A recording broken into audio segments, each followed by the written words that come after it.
bus discovered in the middle of a community. Good evening. You're watching LA Live News Tonight. I'm Christine Devine.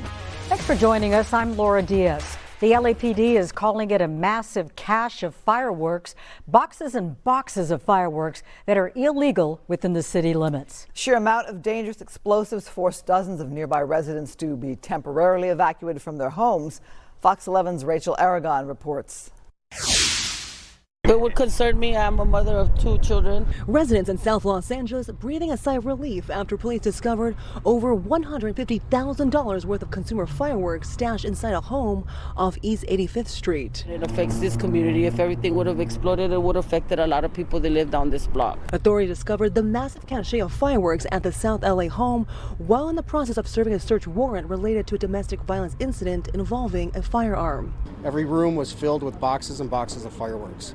Out of an abundance of caution, we evacuated the immediate area and notified our bomb squad. That bomb squad loading up at least 5 white box trucks of consumer fireworks. The amount even taking LAPD by surprise. This is a very dangerous situation in that if there was a house fire or something that ignited those fireworks, that could be very dangerous for the occupants and the community members. The police came and said for safety, they wanted everybody to evacuate. 5 years ago, a massive explosion in South Los Angeles injuring over a dozen people. Police said the explosion happened when they attempted to safely detonate homemade fireworks at the scene inside a specially made container because officials had determined the 2021 explosives were too dangerous to transport. But Wednesday was a completely different story. Taking those box trucks where they'll take the fireworks to the California Fire Authority for proper disposal. Just a reminder that it is illegal to possess the fireworks, and if anyone knows of locations such as this where they're storing large quantities of fireworks, please let the LAPD know. And LAPD giving us an update now. 4 people have been arrested for felony possession of illegal fireworks, but again, no injuries to report this afternoon. Reporting in South LA, I'm Rachel Aragon. I'll send it back to you. Well, tonight, residents in that South LA neighborhood are relieved to be back in their homes. Grateful to the LAPD officers who helped keep them safe. Fox 11's Christy Fajardo is live in Florence with the update. Christy.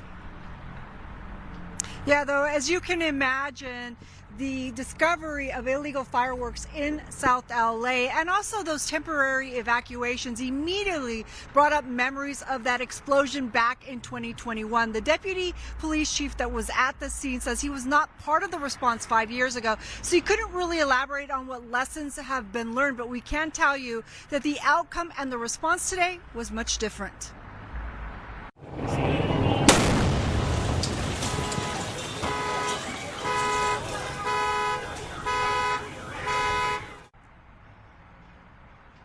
This is what it looked like on June 30th, 2021, when the LAPD bomb squad detonated illegal homemade fireworks and ended up injuring more than a dozen people and badly damaging several homes.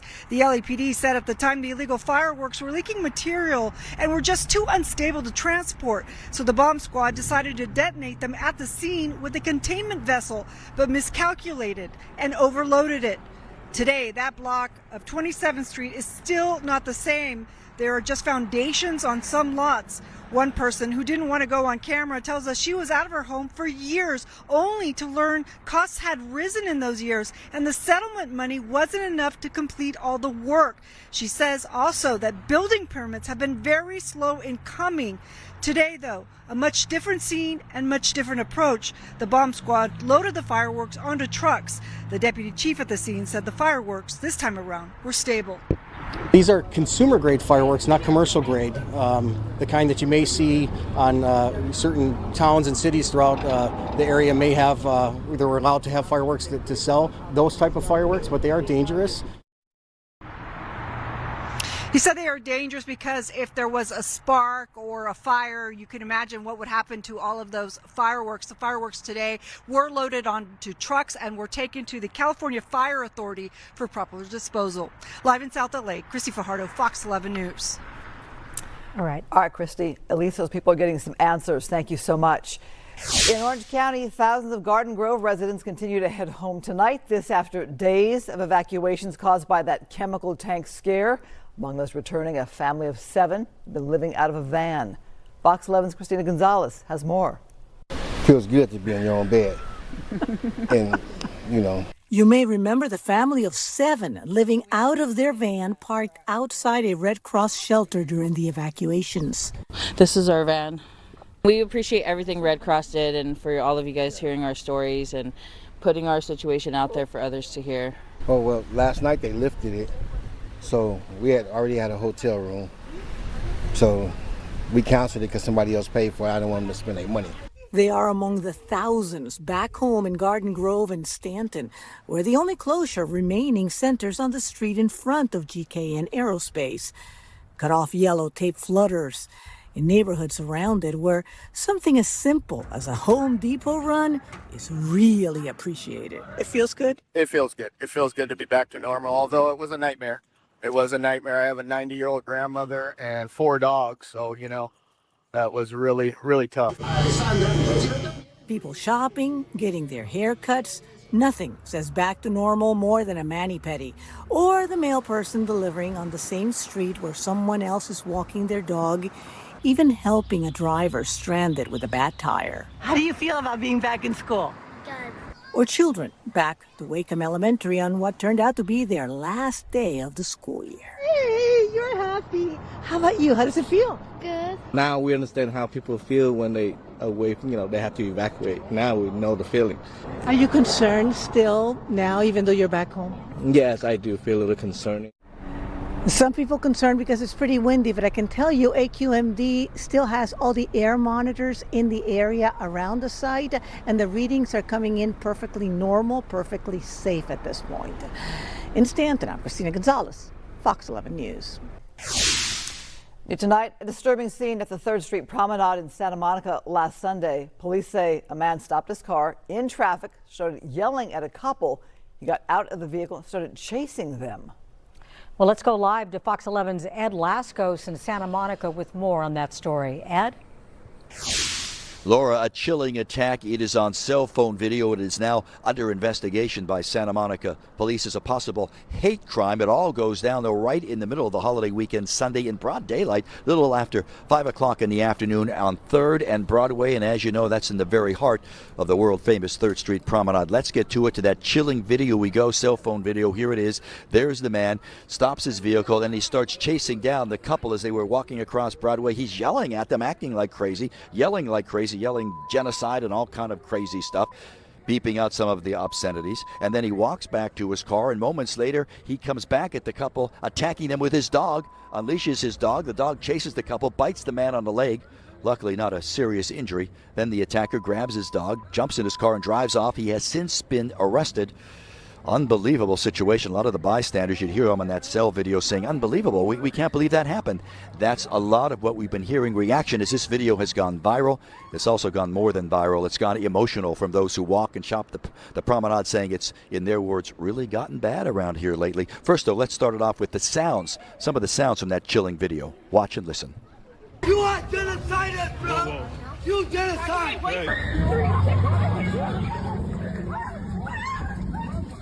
It's very scary, that you can have an unprovoked attack like that, because there's people, that are suffering from mental illness and they're very unstable. So,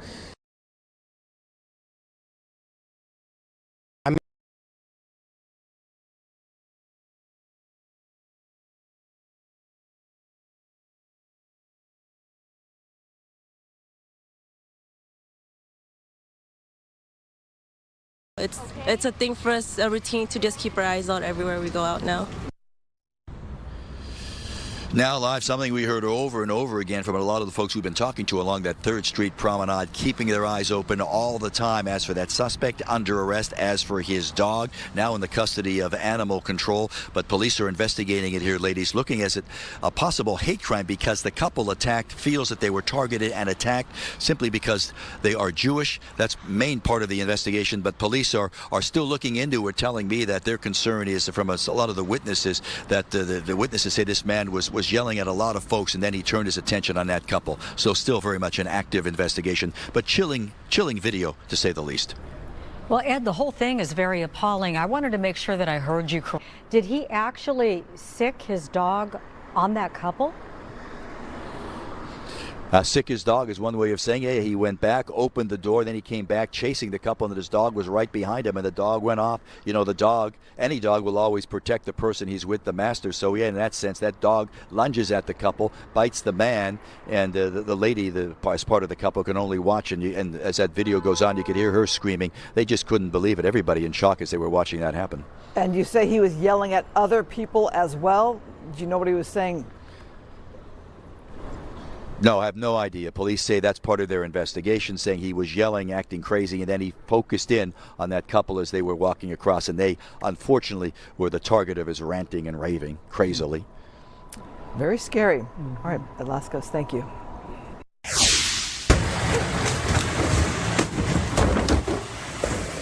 Holy, she just wiped my whole front end off of my car. It's really something to see. Caught on camera in North Hollywood, the driver of a U-Haul truck damages 12 parked cars after a large tree branch got lodged between the truck's cab and the trailer. Now, it happened last weekend. The truck traveling along Lameda Street toward Lancashire. No injuries were reported there. The driver was not arrested as police determined it was an accident. What a gorgeous Wednesday we've had already. As we do get through the remainder of this week, we have a few things to watch for. One of those is going to be our wind advisory. You'll see it will continue through tomorrow. You'll notice that it is not as widespread as we did see waking up to earlier this week, both Monday as well as yesterday. We will see the highlighted areas there with the potential for those winds to get quite gusty. I'll be breaking that down a little bit later, but checking in on our air quality, also some improvements getting through our Wednesday. We do have a lot more green sensors on the map here, indication that our air quality in this hour, it is all good. You'll see to I'd say Long Beach area there, or east of Long Beach, we do have one of those moderate sensors picking up.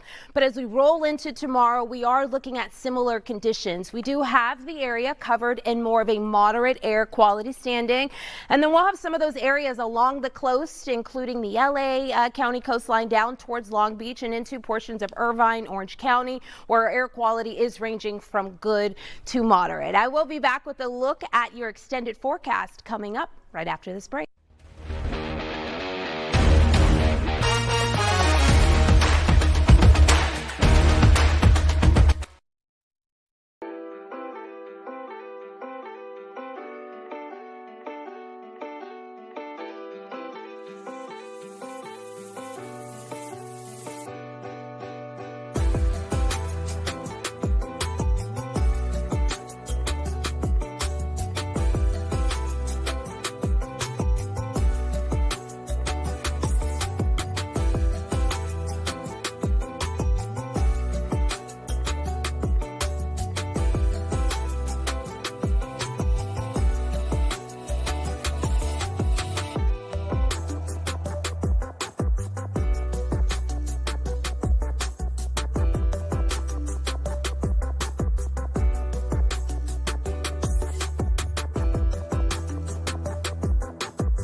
In politics now, Elaine Alanis is one of 5 candidates seeking to be LA County's next District 1 supervisor, as Hilda Solis, you may know that name well, is reaching her term limit. The district stretches from downtown LA to Pomona, and Alanis says the county needs more accountability, safer communities, and a government that works faster for people in crisis.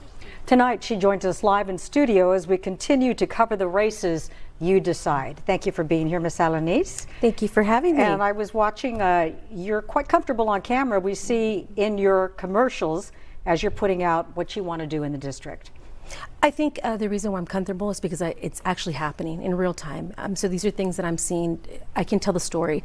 The most powerful stories are the ones that you actually live. So for me, when I tell these stories online, I'm living it, and so are the people in the community. So that's why I can bring comfort to others by exposing what's happening. So let's let our viewers get to know you. Tell us about yourself. Where'd you grow up? What's your background? What's your history? So thank you for asking that. So I'm originally from Houston, and what brought me here to California was the entertainment industry. I had the great opportunity to work behind the scenes, in front of the camera. I learned a lot about the studio. But during that time, I learned a lot about serving other people. My church is really what's changed my life, changed direction in things. Created a lot of content that was faith-based, organized. The content was. So from there, I started to pursue first response things because things were happening in my community. And I had the great opportunity to work on the national level, on the local level, as well as on the state level, responding to different incidents. So I'm basically running because of the fact that I'm plugged into my community. I see what's happening, and I believe that all the things I learned in communication, I'm able to express those and actually be able to utilize that to help people. It's a crowded field, and you know that, and big shoes to fill. Hilda Solis, been there a long time, well known. So tell us how you would take basically someone who's never been elected to an office and how you would fill those big shoes. How would you separate from the others? And also you're Republican. So these are things that some people might consider unusual. Well, Catherine Barger's a Republican, and she's been in her position for several years, several terms. And I don't think that, specifically since I do a lot of crisis response in communities, when things happen, nobody cares what party you're on. They want you to help. I'm there to help people. Just because I have been elected on the city level for my neighborhood council, I'm the president there. 2 cycles of that. I've run an election and I actually won those. But with that said, title education doesn't really matter when you're actually out there and you're serving people and you're knee deep in understanding what works and what doesn't work. Sometimes, a little earlier, we heard glass towers. Sometimes you're working in a position for so long that you forget how to help the people. As a recruiter, I worked for a big medical industry here in California. As a recruiter, I always looked at basic qualifications. Politicians don't have basic qualifications. It's all about popularity. Yes, I admire the people that have come before me, but I want to utilize and be able to bring my experience to the table. I want to ask you about some of the issues that are important. So we'll shorten the answers maybe so we can get to a few. Sure. Of them. Homelessness. How do you address that right away? Right away. As I was mentioning a little bit earlier, see where people are at. We have to communicate, execute, and talk to people with resources that already exist. The government has so many, on the local level and as well as on the higher level, there's so many resources that are there for us that are funded. However, nobody's communicating with each other. City council's not talking to supervisors or across the board. So we're duplicating so many ways to help people and there is no outcome. So homelessness right away, we have to see what's working. Look at the books. Who's on our books? Who are we auditing? How can we move people and hold them accountable? What have you done? How many people have you helped? If you're not helping, we need to move on to somebody who can provide and make things happen. You mentioned earlier that you live in MacArthur Park. You told me this in an earlier conversation. You're someone right there in the beat of where crime has been spiking. What can be done? 30 seconds, that's all we've got, if you can explain. Work with our first responders, give them the everything that they need, meaning we all want to hire more. How do we recruit? We have to retain people. We have to bring them on board, train them to be able to provide and help those people. And that means having those people that will help with mental illness and be able to have facilities so those people can go to. So we have to start there. So where do people find you on social media or website? Los Angeles County, please go to elainereadytoserve.com and I will be honored to serve you. Thank you. Thanks for coming in. Appreciate it. Thank you. We have breaking news that we want to get to, so we are following this out of North Hills. We're hearing reports of a shooting. Skyfox above the scene now. This is on Londelius Street. Now, according to the LAPD, police got a call of a shooting and that was just before 8 o'clock tonight. Well, right now, we don't have confirmation on any injuries or deaths. But as we look there, Christine, you can see by the vast number of emergency personnel, this looks to be quite substantial. A lot of people there on the scene. Will get more information as we find out exactly what took place and perhaps how serious it is or even potentially lethal. You make a very good point, noting the emergency personnel there. It looks like the street is blocked off. We looked there, and it looks like there are not only LAPD or police officers there, but also medical emergency or fire department. And that could be a concern when it comes to injuries or people needing medical help and attention. Well, they seem to have that area cordoned off. You can tell this is a densely populated area.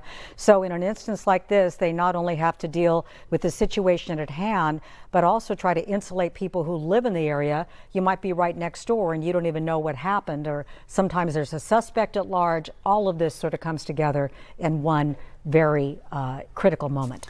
So this is just developing here in North Hills. We're going to keep a watch on this, try to get you some more information as to what happened here, especially for those people who live in that area who are seeing all this emergency personnel work happening in their neighborhood. Perhaps the advice is to stay indoors, keep your doors locked and stay safe until police give really the all clear or do what they need to do in that area. Right. So we'll have more news on this when we come right back.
Weather is sponsored by My Home Sold. Showing you a look at our satellite and radar from earlier this afternoon. We do have some active weather happening out to the west and north of LA.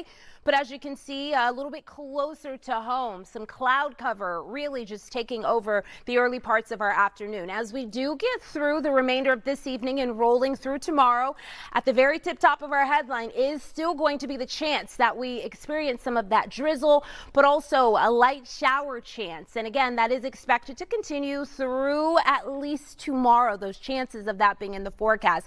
We are still looking at the potential for some gusty winds this week. We have advisories in place. We'll cover a little bit more of that as well.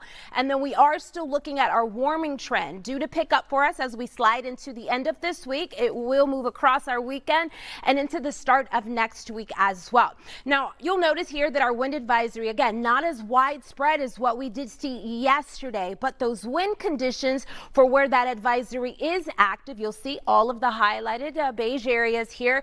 We could potentially see our winds moving as high as 30 miles per hour, but we're also tracking those gusts potentially getting as high as 45 miles per hour. And then, of course, we got to head out to the coast. We do still continue with our high surf advisory. This is going to cover the same areas that we did start this week off looking at. It's going to be across San Luis Obispo County, but also portions of Santa Barbara County, where we could see those waves getting as high as 8 to 12 feet. And with that, we're also looking at the off chance for some of those dangerous rip currents. Of course, you always hear me say it here. It is best to avoid those waters at all costs if you can. Now, as far as the wet weather goes, I mentioned the chance for some of that drizzle, but also the patchy light shower activity. You'll see it still in our forecast. Our model indicating moving past that 10, 11 o'clock hour here this evening. We're going to roll over into tomorrow morning, not just with some of that cloud cover, maybe also some of that fog, but still that drizzle may be coming along for the ride as well. By the time we make it into tomorrow afternoon, we'll part ways with some of that cloud cover. Some of the areas still holding on to that.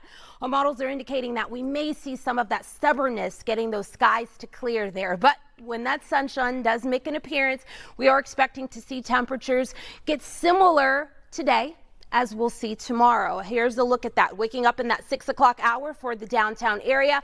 Maybe grab a light coat or a sweater. You'll probably need it if you don't do well with those cooler temperatures in the 50s at that 6 o'clock hour. You'll notice by lunchtime temperatures getting into the upper 60s, and then we are expecting that our afternoon highs topping off in the LA area in the, I'd say, upper 60s. Here's a look at a widespread view for our temperatures tomorrow. We are looking at some 70s, not just across our valleys, but also into the Inland Empire. Now, if you're in the mountains, temperatures still going to be cooler out there. We're seeing them in the 50s, and then, of course, our low deserts, the mild spot on the map, taking over in the 80s. When I get back, I'll have a look at that 7-day forecast as we get ready to prepare for this weekend. I mentioned warmer temperatures. It's something you won't want to miss. We'll be right back after this break.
We're following breaking news out of North Hills. We can confirm 4 people were shot and killed.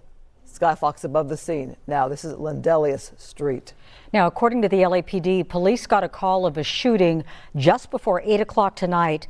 This scene is at Landelius and Swinton, there in the valley. This is on the northern flank of the San Fernando Valley. But right now, we do not know how the deadly situation unfolded. No word yet on the suspect. We are told that the 4 dead were never transported from the scene. In other words, they did not arrive at a hospital and then expire there. We're told that they were dead at the scene. If you live in the area, you may want to stay inside or avoid the area completely. If you're headed there, we'll continue to keep you updated. And we are, of course, monitoring this scene right there. And Christine, we're often told whenever you have a scene like this, it's best for people to shelter in place. The LAPD is probably still trying to figure out who might have been the assailant in this case and if they might be at large. It really is devastating news to hear of this breaking news here where you have 4 people shot and killed. We don't know, as you said, Laura, the circumstances of what happened here. Is there a suspect out there? Is the suspect among the dead? Were police able to arrive in time to stop any further harm? We still are waiting for information. You can see that is a residential street right there. A lot of homes in that area. You can see the number of law enforcement personnel, but obviously it doesn't look like a very active scene. You don't see officers rushing around. So not quite sure the circumstances. Really, Laura, is a big question. Is there a suspect out there, and how dangerous is it still in that location for people who live right there? Well, that is certainly the key piece of information we're trying to extract. Keep in mind, in this part of the valley, very densely populated. The homes are close together. The streets tend to be narrow. So if indeed there is an assailant at large, you never know if they could be hiding. They could be hiding in a tree or in a backyard or perhaps even inside of a home. That's why we're often told to make sure that your doors are locked, your windows are locked, and best just to stay put until you get the all clear. Here's what I don't see. I don't see a lot of police cars. I see more of the emergency personnel, fire department, perhaps an ambulance or fire department medical personnel. I don't see a ton of LAPD cars, for example, in the wider shot that we saw, which makes me think perhaps there's not a concern that there's a suspect in that area. Anybody holed up, say, in a home, for example. Maybe they have their suspect, or maybe the suspect is among the dead. Yeah, initially when we went to this a little while ago, I thought there were many more black and whites at that time. Right now, it seems to be mostly the ambulance and the fire department that are on scene there. And of course, even if they think that they have a suspect in custody, or if perhaps, as you mentioned, a suspect is among the dead, they still have to remain on scene because this is an active crime scene where they have to go over every inch of it and try to gain as much evidence as they can. And I am just gauging that from the shot that we've seen here, where you see the police cars to the bottom of your screen. And when we did pull out wide, there were maybe just a few of them there. It seems to me that it's a calmer situation in that they have control of the situation. But again, not sure what they're dealing with, whether it's inside one of these homes or in a yard or in one of the vehicles here. Still waiting to get more information. And they perhaps have been dealing with this a little longer than we've been there on the scene. And you might have seen much more commotion earlier when this first happened. We'll continue to try to get you new information, and if anything changes, we'll certainly update you right here. Now tonight, the end of a Hollywood tragedy. Matthew Perry's former assistant is sentenced to over 3 years in prison for his role in the actor's fatal ketamine overdose. Today's sentencing marks the conclusion of a 2.5-year investigation. Fox 11's Susan Hirasuna reports. The fifth and final person found guilty for contributing to the death of actor Matthew Perry stood up in court to address Perry's family. Kenny Uwamasa told them, "I'm horribly, horribly sorry, and I offer my condolences to you. I'm just so sorry to have done these illegal acts that I will forever regret. I will take that to my grave." The judge then sentenced him to more than 3 years in prison. Is there anything you would say? Iwamasa was Perry's live-in assistant with an annual salary of $150,000. Inside the courtroom, Perry's mother and stepfather were unimpressed with Iwamasa's claim that he was merely following orders. Somebody who claims that he was taken advantage of by a powerful boss, but in fact it was the other way around. He was, the boss didn't see himself as powerful at all. He was really quite a sweet and easily manipulated man, and Kenny seemed to be taking over his life. Iwamasa injected his boss, the government claimed, up to 6 to 8 times between October 24th and October 27. A day later, Iwamasa shot Perry up 3 times, then left Perry's Brentwood home to run errands. He returned to find Perry dead in his hot tub. What was it like seeing Mr. Morris? Outside the courtroom, Iwamasa never answered reporters' questions. His attorney countered the family's narrative. Mr. Perry could have said no. Mr. Perry's handlers could have said no. Mr. Perry's family could have said no along the way. This is not an incident that falls solely on the shoulders of Mr. Iwamasa. This month, Eric Fleming received a sentence of 2 years in prison for distributing the ketamine that killed Perry. The so-called ketamine queen, Jasvine Sangha, was sentenced last month to 15 years in prison. Salvador Plasencia, the former physician who supplied the ketamine, was sentenced to 30 months in prison. And Mark Chavez, another former doctor, received 8 months of house arrest, described as the source of the ketamine. It doesn't change the fact that we've lost him, that he's dead, and that, my wife is broken, and it makes me very sad. Susan Hirasuna, Fox 11 News. With the June primary less than a week away, Orange County is touting its robust process to ensure election integrity. Fox 11's Nick Garcia got to look at the process. Election integrity continues to be a top concern for many voters.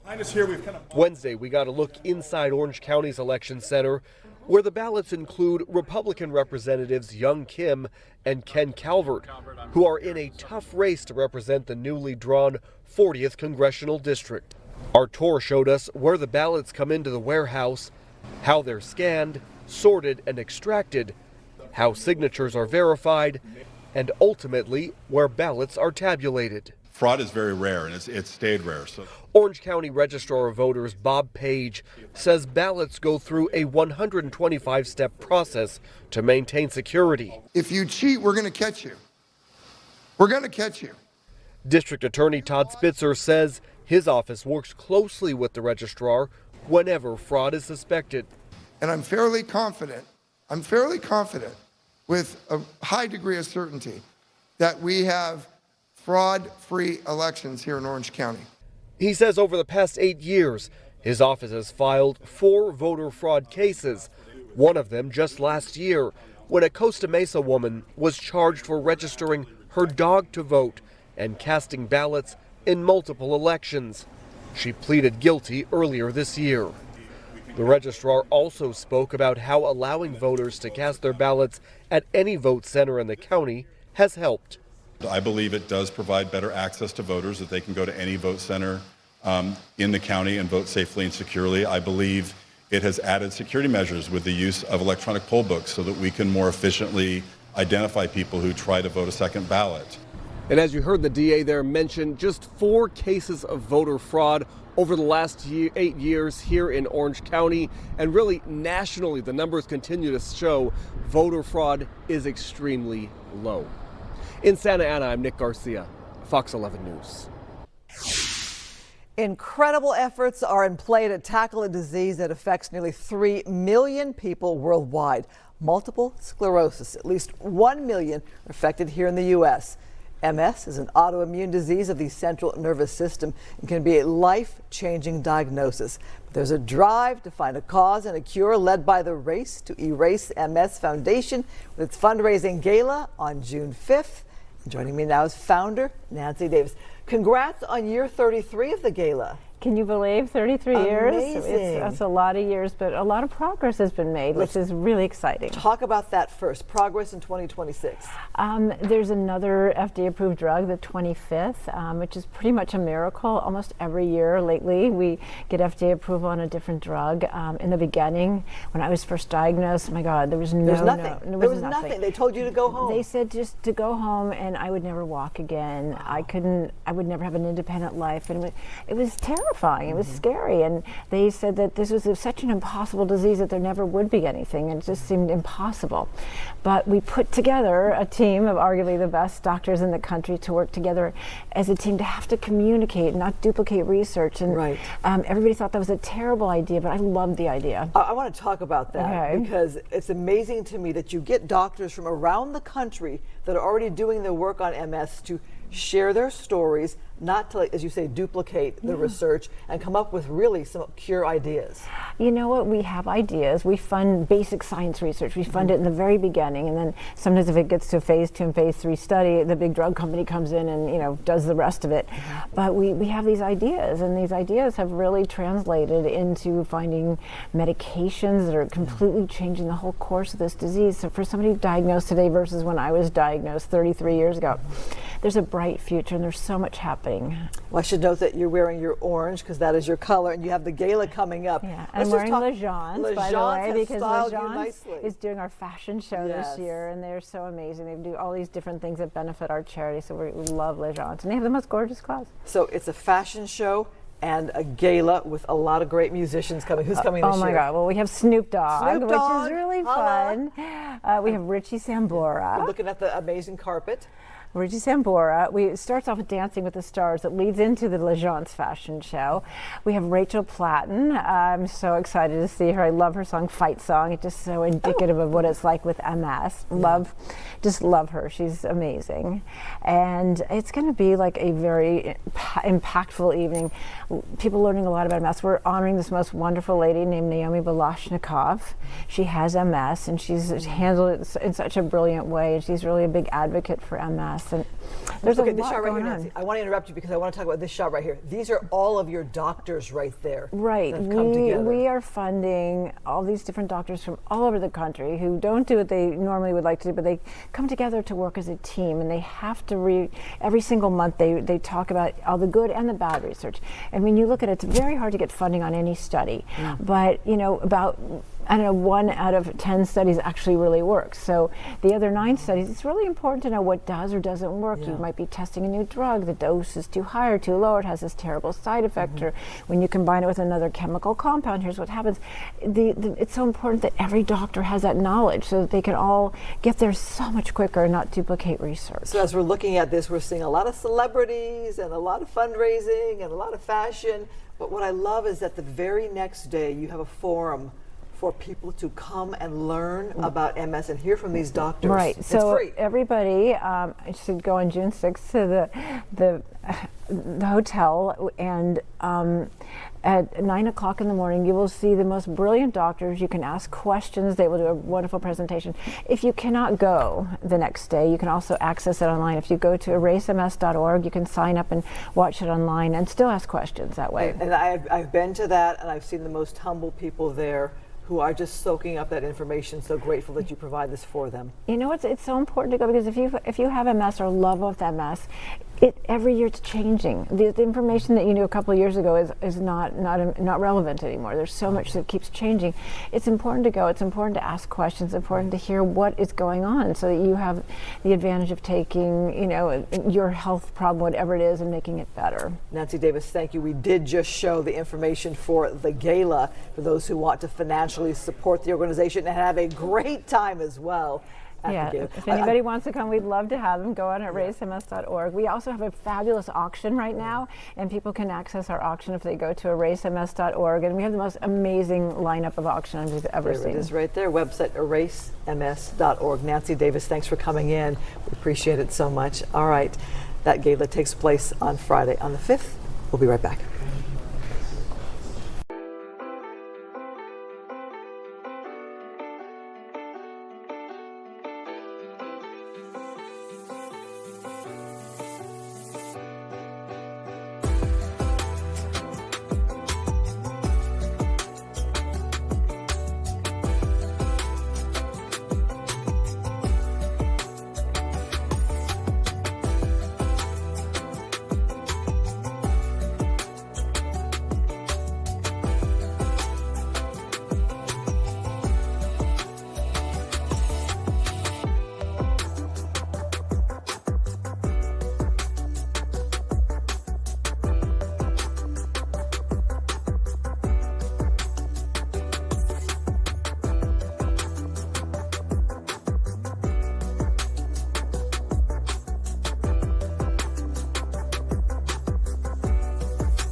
Jeez, every teacher I got this year has flunked me at least once. And if you don't watch it, you're gonna be spending all your time in McGee's office. Yeah, well, this year she's gonna wish she's never seen me. Oh, yeah? And what are you gonna do? I just ain't gonna take any of her crap, that's all. I don't take no crap from nobody. That's just one of the classic scenes from the 1978 hit movie Grease. So many memorable songs and so many memorable performances. Three of the men who starred in that film are here in studio with me now to talk about a great show this weekend, and you can meet them there.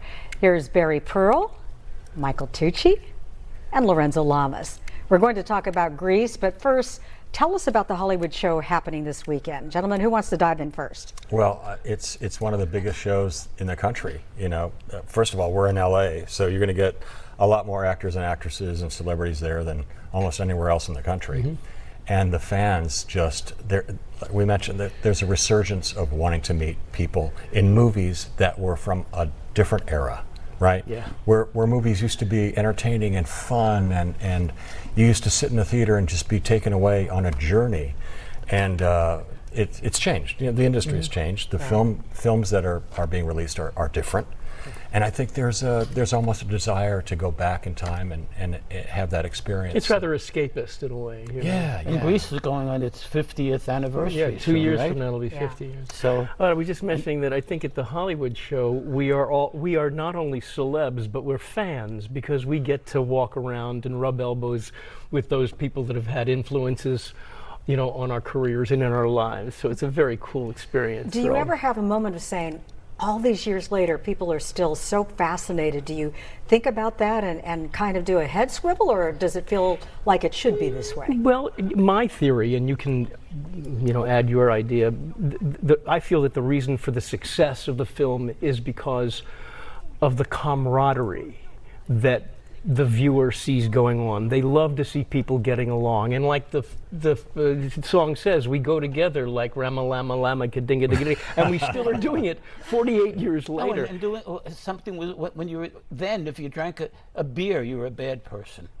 Right. Or smoke a cigarette. Simpler time. Very simpler time, and now it's a whole other game. I also think that the audience can relate to the characters. There's a different character in our movie that everyone can relate to. Yeah. You know, there's the funny kid, there's the athlete, there's, you know, the cool kids, there's the bully. Yeah, I mean, that's why it touched, I think, so many people. Mm-hmm. When the play opened up, they were all, that, you know? They line up, when the curtain goes up and you see each one, and everybody starts identifying with Rizzo or Kinnicky or Sonny or... Absolutely. Now, have your kids seen Grease? And if so, what did they say? Kids and grandkids. My granddaughter Press actually played Rizzo in her junior high school play just a couple of years ago. I mean, it's just crosses all the generations, because it's that kind of movie. It's got music, it's got the characters, and it has, like Barry mentioned, a camaraderie that I think the audience feels, you know, in reality. And they love looking at John and Olivia. I mean, the camera adores them. Yeah, they were great. And so much chemistry. So much chemistry, instant. With all of us. And you know, we had no clue that it was going to wind up like this. Anybody that says, oh yeah, well, we knew that, no, you have to have a crystal ball, and we don't have that. Nobody does. We did know that the stage play was hugely successful. 9 years on Broadway. It was one of the longest running Broadway shows in theater history. So we had that going for us. And then the film, you know, we knew that we had the music and the dance, and Randall Kleiser and Pat Birch choreographed. We knew we had those elements, but you don't know until you know. I don't think it was like until the 10th anniversary that we realized, hey, this is going someplace and it's going to stay here. We finally got it. But it was 35 weeks at the Westwood Playhouse. 35 weeks? 35 weeks, that's a long time. That's a long time to play. Yes. Well, I could stay here all evening and listen to you reminisce. Oh, Sandy. I will have to go and talk to you over the weekend. How's that? May I just give a plug to John Travolta's new movie, Propeller One-Way Night Coach, which he wrote, produced, and his first directorial. He won an award. What was the award he won? Palme d'Or. He was given the Lifetime Achievement Award. He opened the Cannes Film Festival, so that's coming up. Okay, excellent. And we also want to remind people that you can see Michael, Barry, and Lorenzo.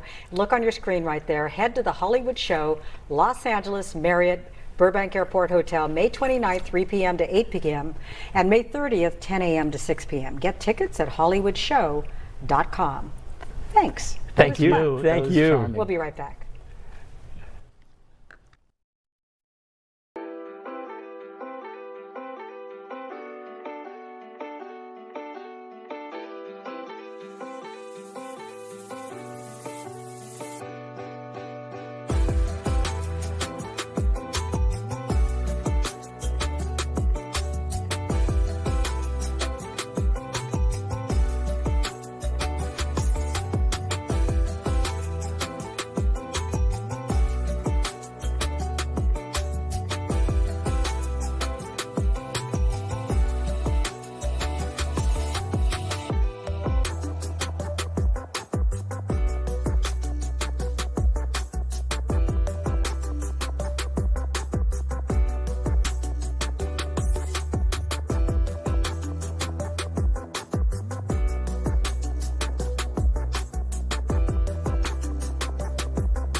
The city of Beverly Hills just approved plans for a massive new Tiffany store on Rodeo Drive, replacing the former Lux Hotel. It'll feature 2 levels of retail, a 3rd-floor restaurant, and a private rooftop terrace for VIP events. Construction is underway and is expected to be completed by June 2028.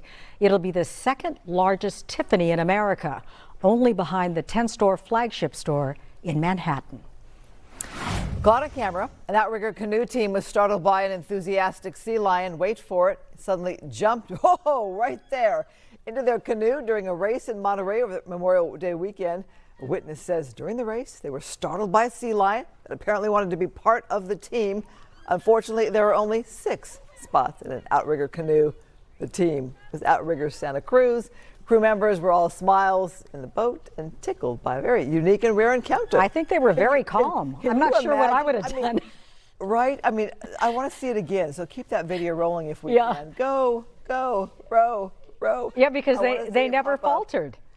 I mean, what the heck? I kind of felt badly for the animal. Yeah. Like, what were you thinking, animal, when you saw that? And what were you doing? They screamed, but they kept on going forward. Well, you're in motion. You're in motion. A lot of fun. They'll be talking about that for a long time. I bet so. Don't worry, we're not done yet. LA Live News tonight continues at 9 right after the break.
Breaking news out of North Hills tonight, where 4 people have been shot and killed.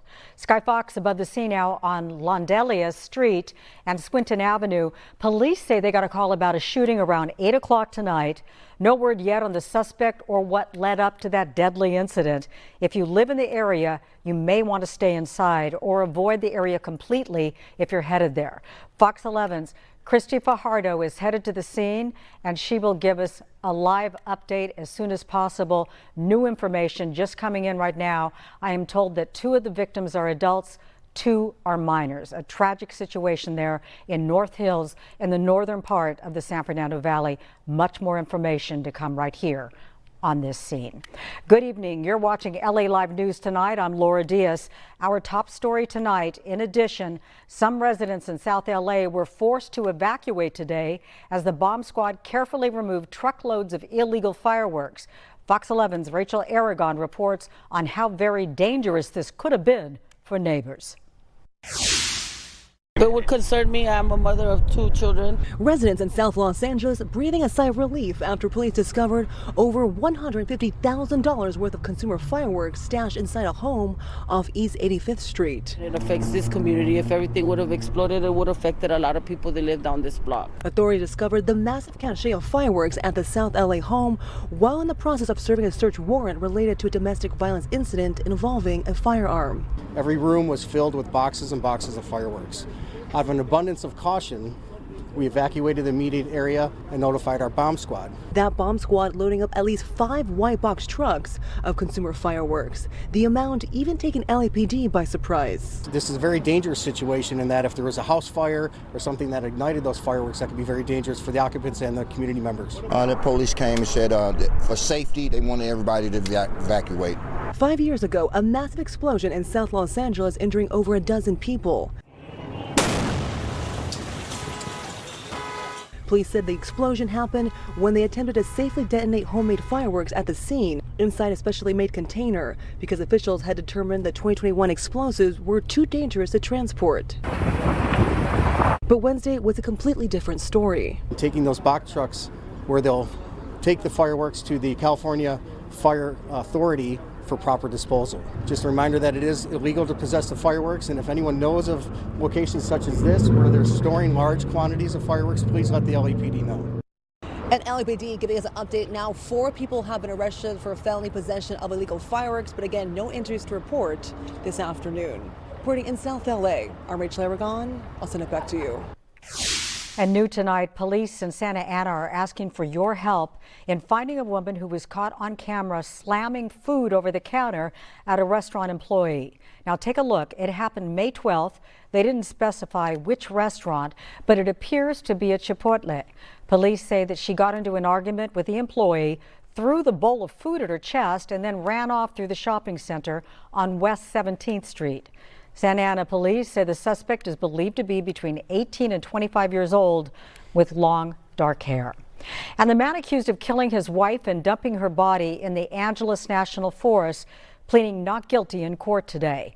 Authorities say that 37-year-old Josemar Cabrera stabbed 33-year-old Shayla Cabrera to death in August and fled to Peru with their 3 children. He was extradited in December and is still behind bars on just over $2 million bail. If convicted, Cabrera faces more than 20 years to life in prison.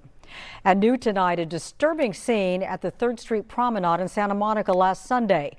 Police say that a man stopped his car in traffic and started yelling at a couple.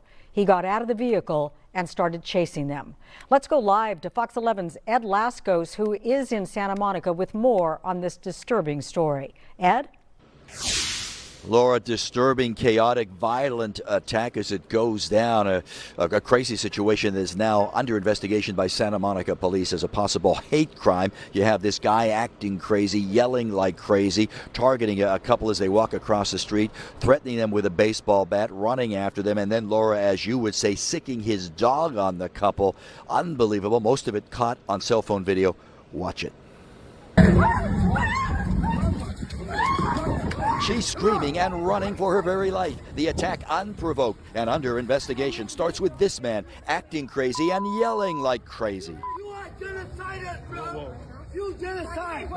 Yelling obscenities, threatening the couple, chasing them as they walk across the street. Then he runs to his car, but he's back, this time attacking the couple with his dog. It chases down the couple, biting the man on the leg. They're recovering, and there are some dog bites on my friend's hip right now. Bystanders walking by, look at their face. They can't believe it. Crazy violence right in broad daylight, right here at 3rd and Broadway, right in the very heart of the world-famous 3rd Street Promenade. It's very scary, that you can have an unprovoked attack like that, because there's people, that are suffering from mental illness and they're very unstable. So, I mean, you can't predict when it's going to happen. That's not surprising? No, not at this point anymore. At this point, it's kind of like, I don't want to say it's normal, but obviously when we go out now, it's a thing for us, a routine to just keep our eyes out everywhere we go out now. The chilling video shows what appears to be a hate crime, the couple feeling they are targeted and attacked because they are Jewish. That this man justified his action by using anti-Semitic slogans and rhetoric. They were targeted, and this guy had been following them for 2 blocks. And you can obviously vividly and clearly see that on the video, that he certainly came after my friend. I'm sorry. Now live, unbelievable watching all of that, and that is the growing concern this hour, that it's an unprovoked attack, but this couple targeted because of the anti-Semitic attack. Santa Monica police, that's a main part of their investigation, but they're not ready to go that far, Laura, saying there are witnesses who are saying that this crazy guy was yelling out at a lot of people, so they're trying to put all of it together. We know that this man, the suspect, crazy guy, I'll call him that, he's in custody, been arrested. His dog now in the custody of animal control as the investigation goes on. And a lot of people down here, 3rd Street Promenade, very busy area, lots of tourists, especially with the World Cup coming into the area. Everybody's saying that they just really can't believe it after watching that video. Well, Ed, it's just horrifying, and even to listen to the ambient sound, it was so scary. Were people there trying to intervene? Apparently not. It's hard to tell because of the videos that have been posted online. No, other than the people just shaking their heads saying they can't believe it. All happened within a matter of seconds. And, to the defense of those bystanders, it's the very last thing you'd expect. Think about it. It's a little after 5 o'clock, Sunday afternoon, right in the middle of the holiday weekend. Busy area like the Promenade. And then you have something like that happen right in front of your eyes. It's over before you can probably even realize what actually happened. And the irony of it is there's been such a push to try to get people to come back to the Promenade, such an effort, and you have an instance like this, and this is all people remember. Yes, it's gone viral. It was amazing, talking to folks, even some tourists. Mikey was talking to Germany. No, they were from Brazil. And, they even had seen the video that went viral. So, yeah, it's the last thing you would think the city wants. We saw a lot of black and white, a lot of patrols in the area today. And especially as it's ramping up, you have the summer season coming, the World Cup coming. And I know, Laura, you were down here, about a week or so ago doing a story about the restaurant that closed over here. So, yeah, admittedly, they are having their problems down here. Yeah. Well, thank you for reporting on it, Ed, but it is certainly terrifying. And taking a live look outside, beautiful shot there of LAX, where we've been enjoying some unseasonably cool weather. And here's meteorologist Star Harvey with a look at the forecast. What a gorgeous Wednesday we've had already. As we do get through the remainder of this week, we have a few things to watch for. One of those is going to be our wind advisory. You'll see it will continue through tomorrow. You'll notice that it is not as widespread as we did see waking up to earlier this week, both Monday as well as yesterday. We will see the highlighted areas there with the potential for those winds to get quite gusty. I'll be breaking that down a little bit later, but checking in on our air quality, also some improvements getting through our Wednesday. We do have a lot more green sensors on the map here, indication that our air quality in this hour, it is all good. You'll see to I'd say Long Beach area there, or east of Long Beach, we do have one of those moderate sensors picking up. But as we roll into tomorrow, we are looking at similar conditions. We do have the area covered in more of a moderate air quality standing, and then we'll have some of those areas along the coast, including the LA County coastline down towards Long Beach and into portions of Irvine, Orange County, where air quality is ranging from good to moderate. I will be back with a look at your extended forecast coming up right after this break. And tonight there are increasing security concerns surrounding the upcoming World Cup. With nearly 2 weeks until the first match, the federal agency responsible for processing millions of incoming visitors is still operating without full funding. Fox 11's Bill Malusian has more. Tonight, final security preparations in the U.S. are underway for the FIFA World Cup. Preparations, the months-long DHS shutdown hampered significantly. It put our mission in jeopardy. Now, can we still deliver? Yes. Were we able to be as proactive? No, absolutely not. Customs and Border Protection, the agency tasked with processing the expected influx of millions of global travelers, remains unfunded, operating only on limited money from the One Big Beautiful Bill. And TSA, which had 8% of its workforce quit during the shutdown, needs 6 months to train new hires and deploy them to airports. But security logistics aren't the top concern for some Democrats. New Jersey Congresswoman Nellie Poe introduced the Save the World Cup Act, a bill that would ban ICE from conducting civil immigration enforcement within 1 mile of FIFA matches or festivities. In a statement, she says, quote, "When I recently asked the head of ICE directly for a simple assurance that they would stay away from the games, he refused. That is unacceptable, so my legislation draws a firm line on the pitch. No ICE raids." It was announced Tuesday that the National Mall will be a fan viewing zone for the World Cup, with live match viewing and interactive exhibits. And during today's cabinet meeting, President Trump said the National Guard is in Washington to stay. We have the National Guard, and we're going to keep them. Okay? We're going to surge this summer, too. That was Fox's Bill Malusian reporting. DHS says that they are expecting an influx of between 5 to 7 million fans from around the globe to come into the U.S. for the World Cup. They say that's the equivalent of hosting 78 Super Bowls in 11 American cities. New at 9 o'clock, LA is getting a Major League Volleyball franchise next year. It'll be led by LA Times owner Patrick Soon-Shiong. Major League Volleyball, which posted this picture on its Instagram, says it's part of a bigger effort to grow professional women's volleyball in the U.S. The league says Olympian and 3-time NCAA championship Alicia Childress will be head coach. The team's name and branding will be unveiled in the coming weeks. We'll be right back.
We're just days out from the primary elections, and Orange County officials are highlighting the methods and procedures they're using to ensure election integrity.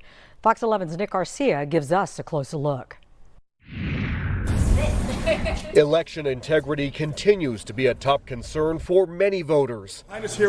Wednesday, we got a look inside Orange County's election center, where the ballots include Republican Representatives Young Kim and Ken Calvert, who are in a tough race to represent the newly drawn 40th Congressional District. Our tour showed us where the ballots come into the warehouse, how they're scanned, sorted, and extracted, how signatures are verified, and ultimately where ballots are tabulated. Fraud is very rare, and it's stayed rare. So, Orange County Registrar of Voters Bob Page says ballots go through a 125-step process to maintain security. If you cheat, we're going to catch you. We're going to catch you. District Attorney Todd Spitzer says his office works closely with the registrar whenever fraud is suspected. And I'm fairly confident with a high degree of certainty that we have fraud-free elections here in Orange County. He says over the past 8 years, his office has filed 4 voter fraud cases, one of them just last year, when a Costa Mesa woman was charged for registering her dog to vote and casting ballots in multiple elections. She pleaded guilty earlier this year. The registrar also spoke about how allowing voters to cast their ballots at any vote center in the county has helped. I believe it does provide better access to voters, that they can go to any vote center in the county and vote safely and securely. I believe it has added security measures with the use of electronic poll books so that we can more efficiently identify people who try to vote a second ballot. And as you heard the DA there mention, just 4 cases of voter fraud over the last 8 years here in Orange County, and really nationally, the numbers continue to show voter fraud is extremely low. In Santa Ana, I'm Nick Garcia, Fox 11 News. In South LA, an early vote center opened today at the Altamed PACE facility in Watts. Now, the theme was My Vote, My Health. The event brought voting access directly into one of LA's most underserved communities. That is being here in the neighborhoods with our neighbors, with our friends, with our caregivers, and talking about the importance of how individuals can shape the policies and the decisions made in our country. After the press conference, everyone hit the streets for a door-to-door canvass encouraging residents to vote ahead of next Tuesday's primary. LA County health officials launching a new dashboard that tracks heat-related illness as we ease into the hotter months. It tracks emergency department visits and deaths linked to heat exposure. Officials say it allows them and the community to monitor the effects of extreme heat by region and demographic group. The health department says extreme heat causes more deaths each year than floods, hurricanes, and tornadoes combined. With that, we're going to send things over to meteorologist Star Harvey. Weather is sponsored by American Career College. What a gorgeous Wednesday we've had already. As we do get through the remainder of this week, we have a few things to watch for. One of those is going to be our wind advisory. You'll see it will continue through tomorrow. You'll notice that it is not as widespread as we did see waking up to earlier this week, both Monday as well as yesterday. We will see the highlighted areas there with the potential for those winds to get quite gusty. I'll be breaking that down a little bit later, but checking in on our air quality, also some improvements getting through our Wednesday. We do have a lot more green sensors on the map here, indication that our air quality in this hour, it is all good. You'll see to I'd say Long Beach area there, or east of Long Beach, we do have one of those moderate sensors picking up, but as we roll into tomorrow, we are looking at similar conditions. We do have the area covered in more of a moderate air quality standing, and then we'll have some of those areas along the coast, including the LA County coastline down towards Long Beach and into portions of Irvine, Orange County, where air quality is ranging from good to moderate. I will be back with a look at your extended forecast coming up right after this.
Developing tonight, the Trump administration now considering a drastic step, stopping international flight processing at all sanctuary city airports. Fox's Caroline Elliott has more on what's causing this push. The Department of Homeland Security sending a stern warning to sanctuary cities after the latest protests outside an ICE facility in New Jersey. DHS Secretary Markwayne Mullin renewed a threat to block international travel into cities that aren't cooperating with ICE. They're barricading our employees from coming in and out of the facility. Then why are we processing international flights into the airport there? Protests continued Tuesday in New Jersey at Delaney Hall after a reported hunger strike over rotting food. A detainee handed me a carton of milk, and I looked at it and it was just congealed solid. I mean, it was absolutely disgusting. Mullin says the hunger strike claims are exaggerated. There was only a handful of individuals that was refusing to eat because they want their ethnic group or their ethnic right food. Well, they can go back to their country and get whatever food they want. The fact is, we're giving them the calories they want. This isn't Holiday Inn. The threat to shut down some international travel has captured the attention of the travel industry, especially right before the World Cup. We have people from around the world and around the country that need to be able to fly into all different kinds of places. We shouldn't shut down air travel in a state that doesn't agree with our politics. And millions of foreign tourists are set to arrive next month as the games kick off. In New York, Caroline Elliott, Fox News. And breaking news out of North Hills tonight, where 4 people have been shot and killed. Police tell us that the deceased include 2 minors and 2 adults. There's no suspect information being given out yet. Sky Fox is above the scene right now. This is Londelia Street and Swinton Avenue, right there in North Hills in the northern part of the San Fernando Valley. Police say that they got a call about a shooting around 8 tonight. Our photographer, Joe Prince, is on the scene right there, and he's bringing you these live pictures. As we zoom in, we still see police there. We see the yellow police tape. This is an active investigation going on at this hour. But tragedy has occurred there in North Hills in the San Fernando Valley. 4 people dead, including 2 adults and 2 minors, which is, of course, very concerning to everybody who's hearing this information. No word yet on the suspect or what led up to this deadly incident, but we were watching since about 8 o'clock tonight as we saw emergency personnel there, black and whites, as well as paramedics, and of course the LA Fire Department at the scene too. If you live in the area, you are cautioned that you may want to stay inside to avoid any kind of incident more than what's already occurred here. But we do have our reporter there on the way, Christy Fajardo, who will be able to bring us more information. But a tragic, tragic situation happening tonight, as we know that 4 people are dead, including 2 adults and 2 children. We know that the investigation is still active at this time. Joe, if you can widen out a bit, maybe we can get a sense of the neighborhood. We know this area of North Hills, that the homes tend to be quite compact, densely populated. There you see an investigator on the scene lifting up the yellow police tape. This is often done where only certain vehicles are allowed in, investigators allow in, where they'll go in and try to get information so that they can piece together what exactly occurred. But this is a tragic situation that we'll be monitoring right here on Fox. There you see LA Fire Department on the scene. So far, we have not seen them actually remove anybody from the scene, just investigating. But certainly people who live in that area would have more information perhaps about this home, the people who live there, if they ever heard any kind of domestic violence call, if they ever heard arguments in the home. But this is a tragic situation that is being carried out there. 4 people killed in North Hills. LAPD investigating, as well as LA City Fire on the scene. I don't know if there's any kind of a coroner's van on the scene or the medical examiner, as they now refer to it, but certainly we are hoping to be able to bring you more information. And as soon as our reporter gets to the scene, Christy Fajardo will bring it to you. And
Back to our breaking news tonight. We've been following 4 people shot and killed in a North Hills neighborhood. Fox 11's Christy Fajardo is on the scene and joins us now with the very latest information there. Christy?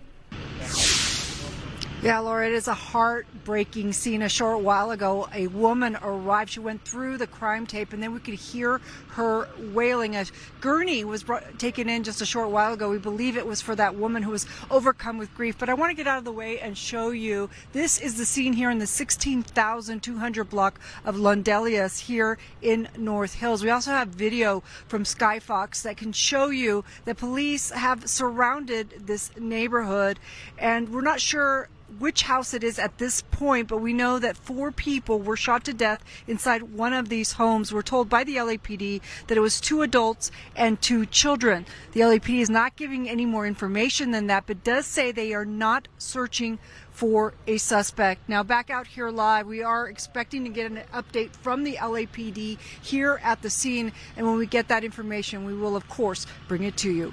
Live in North Hills, Christy Fajardo, Fox 11 News. Well, Christy, just a tragic scene out there, and I know you just arrived, but forgive me, is there any sense that the people, all 4 dead, are they related? Well, the LAPD has not said. There are neighbors and so forth who are speculating, but we have no confirmed information. I can tell you, though, again, that it appears that a family member showed up a short while ago, and perhaps another one has just arrived.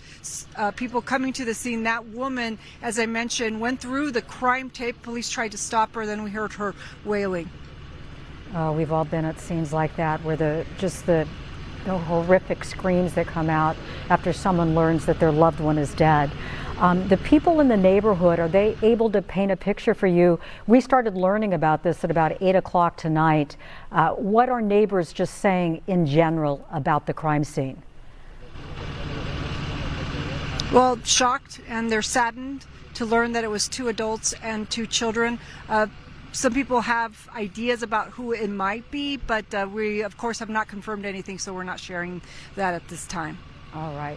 Christy Fajardo, thank you so much for that update. If we learn more, we'll certainly go back to you. Thank you for that live report.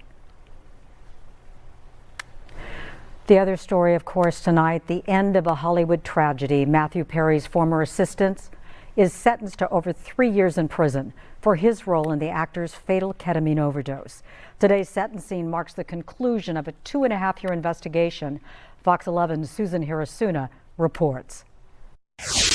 The 5th and final person found guilty for contributing to the death of actor Matthew Perry stood up in court to address Perry's family. Kenny Iwamasa told them, "I'm horribly, horribly sorry, and I offer my condolences to you. I'm just so sorry to have done these illegal acts that I will forever regret. I will take that to my grave." The judge then sentenced him to more than 3 years in prison. Is there anything you would say? Iwamasa was Perry's live-in assistant with an annual salary of $150,000. Inside the courtroom, Perry's mother and stepfather were unimpressed with Iwamasa's claim that he was merely following orders. Somebody who claims that he was taken advantage of by a powerful boss, but in fact it was the other way around. He was, the boss didn't see himself as powerful at all. He was really quite a sweet and easily manipulated man, and Kenny seemed to be taking over his life. Iwamasa injected his boss, the government claimed, up to 6 to 8 times between October 24th and October 27. A day later, Iwamasa shot Perry up 3 times, then left Perry's Brentwood home to run errands. He returned to find Perry dead in his hot tub. What was it like seeing Mr. Morris? Outside the courtroom, Iwamasa never answered reporters' questions. His attorney countered the family's narrative. Mr. Perry could have said no. Mr. Perry's handlers could have said no. Mr. Perry's family could have said no along the way. This is not an incident that falls solely on the shoulders of Mr. Iwamasa. This month, Eric Fleming received a sentence of 2 years in prison for distributing the ketamine that killed Perry. The so-called ketamine queen, Jasvine Sangha, was sentenced last month to 15 years in prison. Salvador Plasencia, the former physician who supplied the ketamine, was sentenced to 30 months in prison. And Mark Chavez, another former doctor, received 8 months of house arrest, described as the source of the ketamine. It doesn't change the fact that we've lost him, that he's dead, and that my wife is broken, and it makes me very sad. Susan Hirasuna, Fox 11 News. A quiet West Hills neighborhood rocked by a drug bust in the early morning hours. Armored vehicles and SWAT teams rolled down Welby Way at 4 a.m. They raided one home. It was a joint operation between LAPD and the Joint Hazard Assessment Team. Hazmat crews in white suits removed hundreds of items from that house. Some of it was spread out on the front lawn. We have not received official confirmation, but neighbors say it was a large drug house, possibly a meth house. We're still waiting for word of any arrests. In Orange County, thousands of Garden Grove residents continue to head home tonight. This after days of evacuations caused by a chemical tank scare. Among those returning, a family of 7 who had been living out of a van. Fox 11's Christina Gonzalez shows us. Feels good to be in your own bed. And, you know. You may remember the family of 7 living out of their van parked outside a Red Cross shelter during the evacuations. This is our van. We appreciate everything Red Cross did and for all of you guys hearing our stories and putting our situation out there for others to hear. Oh, well, last night they lifted it, so we had already had a hotel room. So we canceled it because somebody else paid for it. I don't want them to spend their money. They are among the thousands back home in Garden Grove and Stanton, where the only closure remaining centers on the street in front of GKN Aerospace. Cut off yellow tape flutters in neighborhoods around it where something as simple as a Home Depot run is really appreciated. It feels good? It feels good. It feels good to be back to normal, although it was a nightmare. It was a nightmare. I have a 90-year-old grandmother and 4 dogs, so, you know, that was really, really tough. People shopping, getting their haircuts. Nothing says back to normal more than a mani-pedi or the mail person delivering on the same street where someone else is walking their dog, even helping a driver stranded with a bad tire. How do you feel about being back in school? Good. Or children back to Wakeham Elementary on what turned out to be their last day of the school year. Hey, you're happy. How about you? How does it feel? Good. Now we understand how people feel when they away, they have to evacuate. Now we know the feeling. Are you concerned still now, even though you're back home? Yes, I do feel a little concerning.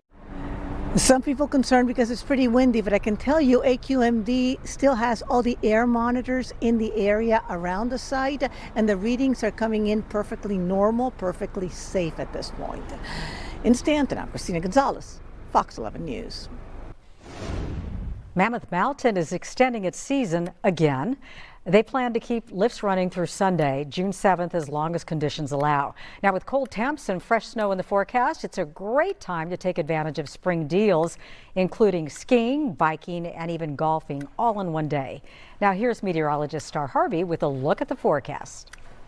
I know if you've been outdoors this week, you can't help but notice how much cooler we've been in the last couple of days, especially when we compare that to last week. Last week, we had a string of those red boxes there. That's indicating that our temperatures did come above their normal. Normal for the downtown LA area this time of the year is at that 74-degree mark. Well, the last couple of days, you'll see our temperatures have clocked in short of that number. And as we do push through again tomorrow, we are expecting to see our temperatures once again cooler than where they are typically at for the normal numbers for the LA area this time of the year. But as we roll into this weekend, we are going to see that warmer pattern take over our temperatures. As far as rain goes, even with our patchy drizzle and yes, that light shower activity in the forecast, we haven't managed to accumulate much, not just this week. This is a look into the month of May. We have not done so good in the rain department. But again, we do still have the off chance to see something accumulated. Of course, as those numbers come in,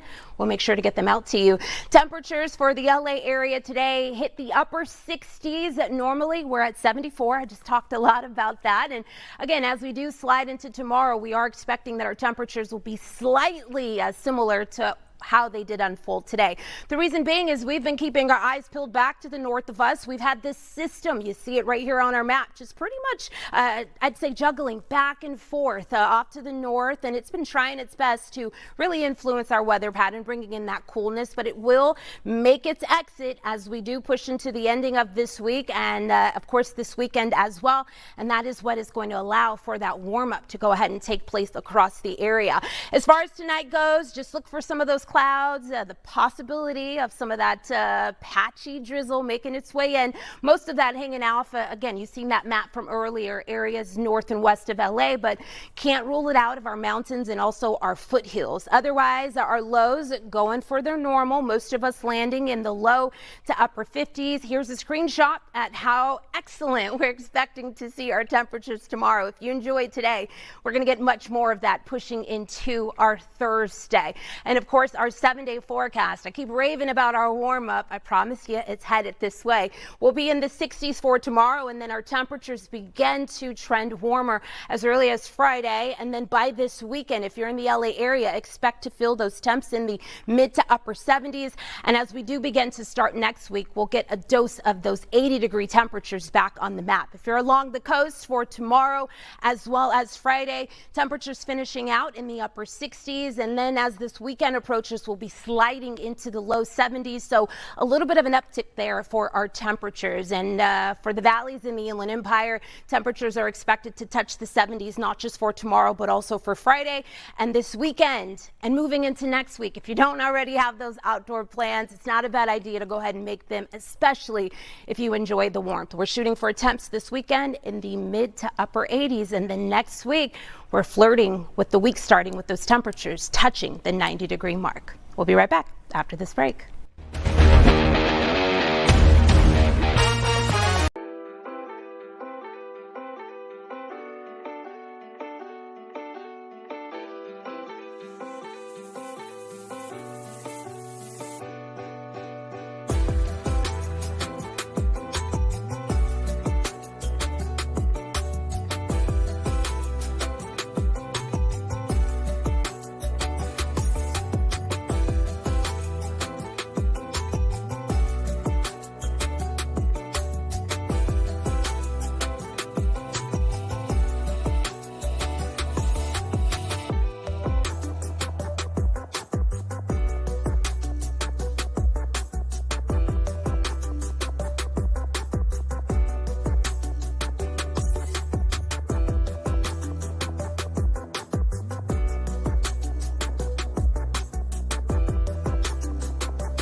Game night is popular among friends and family, but one game in particular is trending in many social circles. The Chinese game of Mahjong is bringing people together and being embraced by Hollywood stars.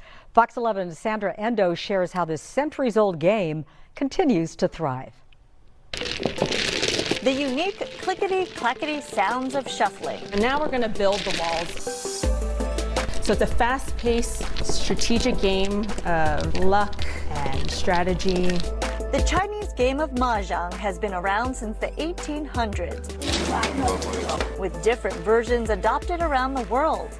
And right now, the game of luck is booming here in the United States. Mahjong is a 144 tile game, and the objective is to have the best scoring complete hand, which is usually a combination of 4 sets and a pair. It's like the card game Rummy, but the growing popularity around Mahjong is not just about the game, it's more about the company.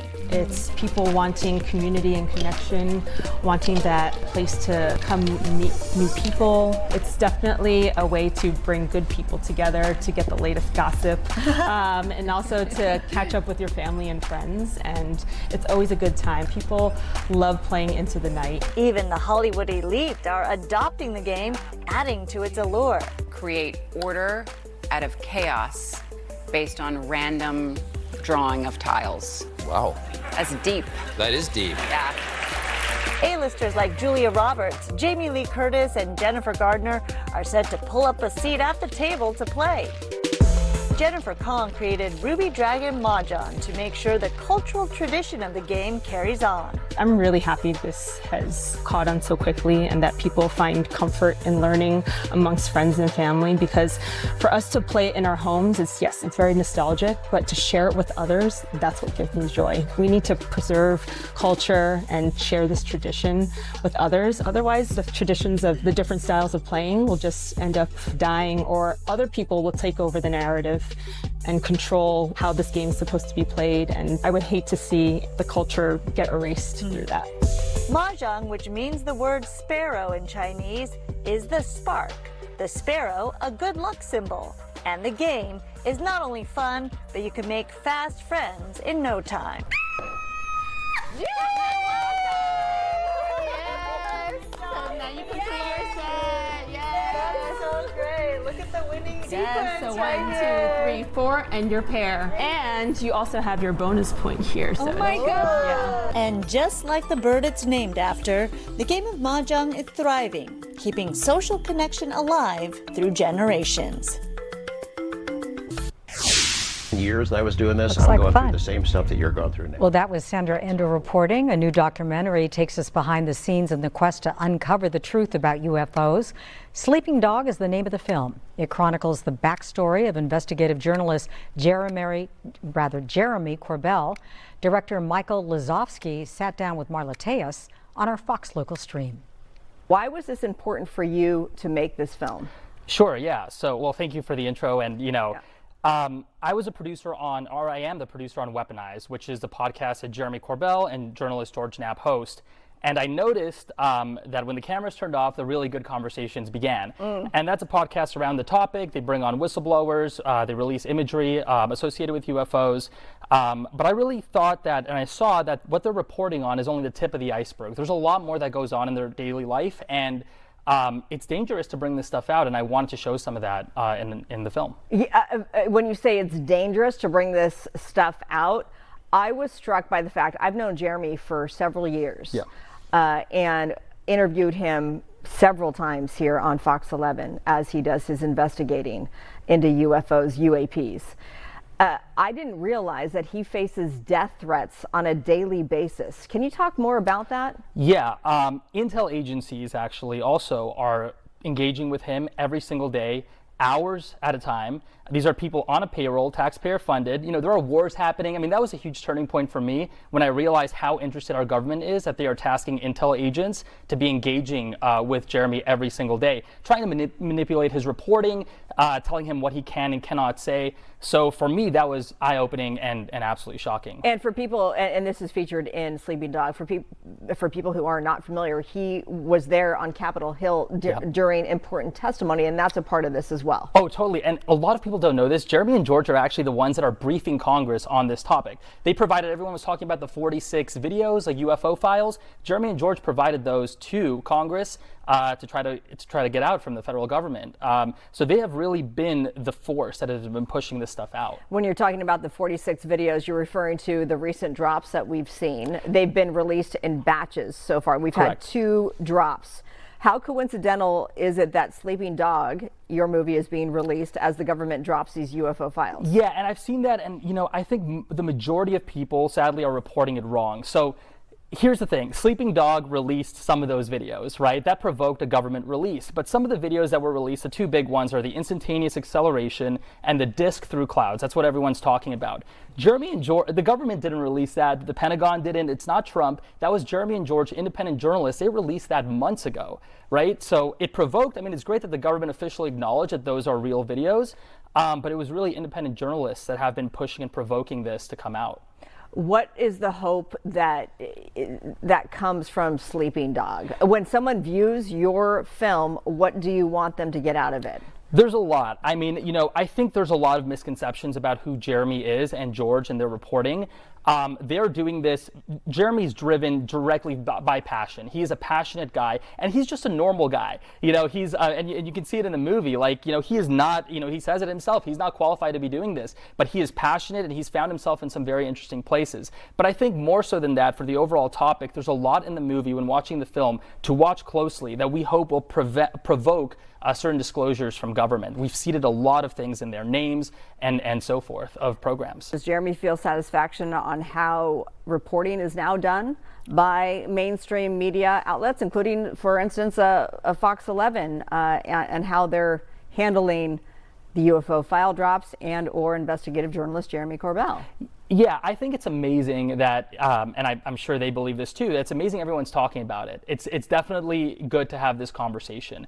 I think there are two questions, right? Whether this is real or not, and then what is it, right? And I think what is it is a very difficult thing to ever know. But is this real or not? I think it's yes, and it would be great if the government came out and just said it outright as opposed to what is happening now. So I think it's great that we're having the conversation, but there's a lot more videos. There are, you know, people talk about pilots of these craft. David Grush has talked about human biologics. That's what we need to see. That's what the government has to bring out. So hopefully Sleeping Dog has already provoked certain disclosures, but we want to push it further even. I was going to say, what is next? Yeah, I mean, you know, look, Jeremy and George have provided 46 files. A lot of them have not been released. On top of that, 13 Air Force videos that they've publicly said they've provided to Congress. And there's a lot of stuff that is quite shocking in there. And what they've said, and congressional people have said that as well. So it'd be great if that stuff comes out, and documentation related to that and other sensors that have captured those events. This is a live look at LAX. We'll be right back.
11. New at 9 o'clock, Silver Lake 8th grader Oliver Halkett has reached the final rounds of the Scripps National Spelling Bee. Halkett attends the Merman School in Brentwood. He qualified for the bee by winning the LA County Regional Spelling Bee for the 3rd year in a row. No speller from LA County has yet to win the National Bee, so good luck, Oliver. And a very hard game of catch the kangaroo right there you see in Waco, Texas. Police sharing this video of officers and a man with a net trying to catch a loose kangaroo. It's pretty funny to watch. Now, they were able to catch the roo and take him home safe and sound. Everyone's well. And taking a live look at the Big Bear Eagle's Nest, right there you see one of our furry friends looking rather healthy there. Not so little anymore, looking very healthy and about ready to call it a night, I think. We've been watching, of course, the progress there. A little bit of the rustling of the feathers and a little cleaning to go with it. All is well there in the bird bee and the eaglet's world. We thank you for watching LA Live News tonight. Our 10 o'clock newscast is just minutes away on Fox 11. We hope to see you there with Christine Devine. I'm Laura Diaz. We thank you very much for watching. And again,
Dodgers. Well, you got no place to go. I'll tell you what your problem is. You brought your queen out too fast. What do you think? She's one of these feminists looking to get out of the house? Nah, the queen is old-fashioned. Likes to stay home, cook, take care of a man, make sure he feels good. Checkmate.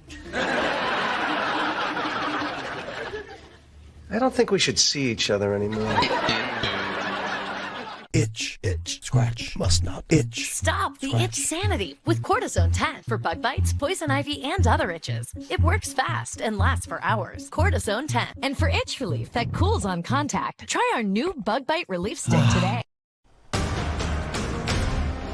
We begin with breaking news in the San Fernando Valley. 4 people were shot and killed in a North Hills neighborhood. Fox 11's Christy Fajardo joining us live on the scene with new information about this tragedy. Christy. Yeah, Christine, police are saying there is no outstanding suspect, but are giving very little information at this time. It appears they may be waiting on the coroner and detectives because right now they have a house cordoned off with police tape and an officer standing outside, and no one is going in or out. And neighbors tell us that the 4 people, or the house rather, where the 4 people were found dead inside, that the people who lived there were part of a very large extended family, very close-knit family. They say they had relatives who live on this street, and it appears that one of those relatives may be getting medical attention as we speak, overcome with grief. A short while ago, we heard her wailing and sobbing. And take a look. This was a view from Skyfox earlier this evening. We spoke to neighbors who say they heard police sirens at around 8 o'clock, but never heard any gunshots on the 16,200 block of Londelius. The LAPD will only say at this point that 4 people were found shot to death inside, 2 of them adults, the other 2 children. And that, again, that there is no outstanding suspect. And neighbors here at the scene, even those who didn't know the family, tell us they're devastated. So what did you see or hear? You guys mind moving the cameras out of the way real quick? We live about a mile away, and we heard from the Citizens app about what happened. And so it just breaks our heart, what's going on. It's a family, 4 people gone. And we heard that it was like a murder-suicide. So overall, it's just heartbreaking. Neighbors and those we believe to be family are arriving, trying to get answers. Police are escorting relatives to the other side of the crime tape. Occasionally, we hear some of them wailing and sobbing. And back out here live, we're still waiting on an update from the LAPD. It appears at this point, as I said, that they are awaiting the coroner's office and perhaps detectives. They have the house cordoned off and no one's being allowed inside. We'll keep you posted. Live in North Hills, Christy Fajardo, Fox 11 News. So much loss. Christy, thank you. New tonight, a disturbing scene at the 3rd Street Promenade in Santa Monica last Sunday. Police say a man stopped his car in traffic and started yelling at a couple. He got out of the vehicle and started chasing them. We go live to Fox 11's Ed Lascos in Santa Monica with more. Ed? Christine, this violent, chaotic attack now under investigation by Santa Monica police as a possible hate crime. You have this guy acting crazy, yelling like crazy, targeting a couple as they're walking across the sidewalk, threatening them with a baseball bat, and then he attacks them with his dog, sicking his dog on the couple, the victims. Here's some of that wild scene. Watch. She's screaming and running for her very life. The attack unprovoked and under investigation starts with this man acting crazy and yelling like crazy. You are genocidal, bro! You genocide! Yelling obscenities, threatening the couple, chasing them as they walk across the street. Then he runs to his car, but he's back, this time attacking the couple with his dog. It chases down the couple, biting the man on the leg. They're recovering, and there are some dog bites on my friend's hip right now. Bystanders walking by, look at their face. They can't believe it. Crazy violence right in broad daylight, right here at 3rd and Broadway, right in the very heart of the world-famous 3rd Street Promenade. It's very scary, that you can have an unprovoked attack like that because there's people, that are suffering from mental illness and they're very unstable. So, you can't predict when it's going to happen. That's not surprising? No, not at this point anymore. At this point, it's kind of like, I don't want to say it's normal, but obviously when we go out now, it's a thing for us, a routine to just keep our eyes out everywhere we go out now. The chilling video shows what appears to be a hate crime, the couple feeling they are targeted and attacked because they are Jewish. That this man justified his action by using anti-Semitic slogans and rhetoric.